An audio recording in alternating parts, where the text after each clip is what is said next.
तर भावांनो मुलं घातलेलं वेळ शर्ट हेल्मेट वगैरे घातले बघा.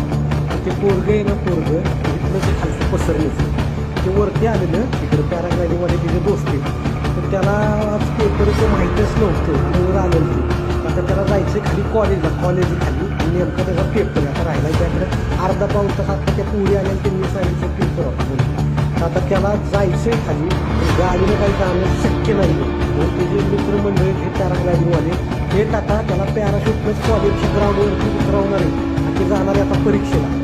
कोण चालत जातो, कोण सायकलवर जातो, कोण गाडीत जातो, कोण घोड्यावर असेल. पण हा असा पहिला व्यक्ती तो पॅराशूटनं जाणार आहे पेपरला कॉलेजला.